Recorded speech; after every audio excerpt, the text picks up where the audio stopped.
You said something about key matchups or key style of players that you might target. Do you have any examples of that, or guys that like kind of archetypes, if you're thinking about from like an NBA 2K standpoint, of like guys that you pay a little bit more attention to because they tend to pay out better? Yes, so I want the boom play. I want the player that I think is going to get that deep ball, have that opportunity to create the That's splash Justin play. Watson every week for Quentin. That's pretty. Justin Watson over like 11 and a half yards is a beautiful one. I'm pretty sure. I'm pretty sure he sent that to me 11 times You this have no season. idea how many Justin Watson over 14 and a half yards bets I've lost by 1 yard.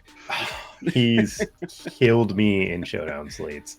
I can always imagine the play that he had against the Raiders. But what I'm always looking for is like I go back and watch the big plays against each team that I would want to attack.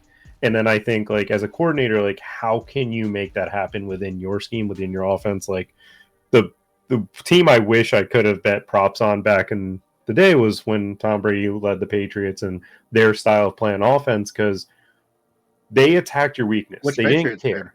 Yeah, they Or it just don't didn't matter. care. They didn't care who, like, they didn't need Julian Edelman to get 12 targets. They would go to whoever was the best matchup. And I remember So back on it, Christmas, Chris Hogan was the guy 100% in DFS, and he had yeah. 120 yards and 2 touchdowns. And it's like, not many people do that, but it's one of the Yeah. things they wanted to. Jimmy Smith, I knew, struggled against double moves, and Chris Hogan was the guy on that type of route for Tom Brady at the time with the Patriots. And that's kind of like I want matchups that I think bode well for the offense and how they attack it. Though Brandon Ayuk last year was a big hit of mine because Tampa Bay lived in cover three. They also blitzed a ton. And against cover three coverage, Brandon Ayuk was a 35 or 40% target share for the 49ers. Like that was the coverage that he beat for them last year. So when you're talking about that, like the coordinators or the teams or coaches that attack matchups, are there Hmm. any guys that jump out in your mind in the NFL right now that are more heavily geared towards that, like the Patriots were back in that time? Coordinator wise, it's tough right now because it's that was Tom Brady.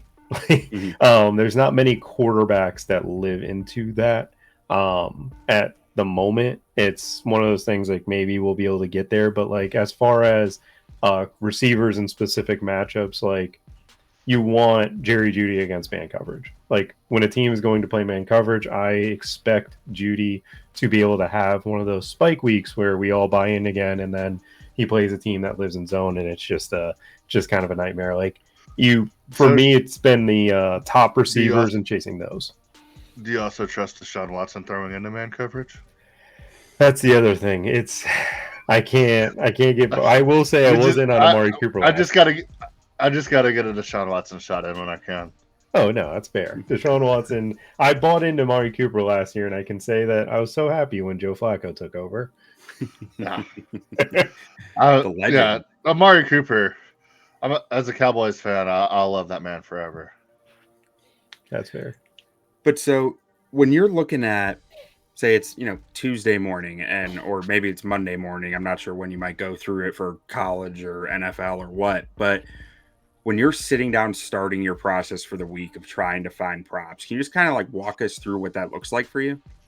So the first thing I always start with is the week prior. I go through and get as much of the data as I possibly can. So for me, it starts Tuesday or Wednesday because that's when the data providers like Sports Info Solution, Fantasy Points, some of the other top tier guys get their data out there. And then what I do is I'm going through like to make sense of the matchup. So I will pull up the stats of the game, pull up what the advanced analytics are telling me, and then I actually watch because I want to see, was it a blown coverage? Was it someone just falling down? Like, is it the Denver Broncos and Pat Surtain missed a few plays?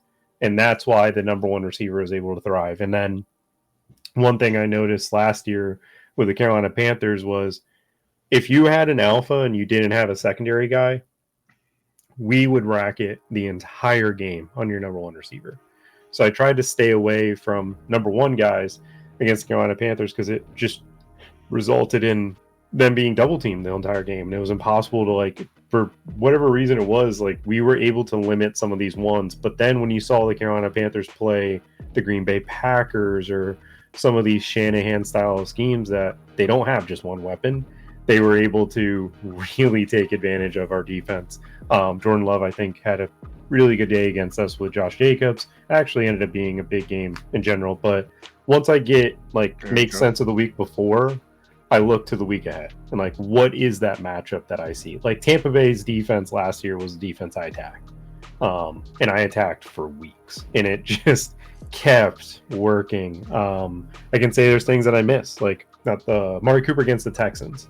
That game I had zero, like, I did not think that was happening.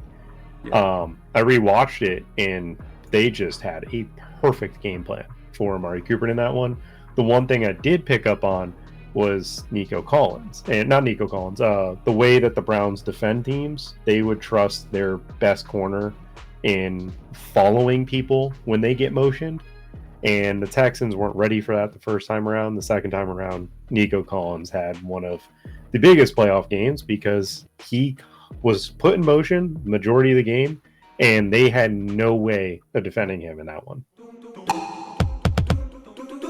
You have fire in your gut? Okay, we're here for a reason, to win games. So if you didn't have that fire in your gut, you better light the fire pretty fast.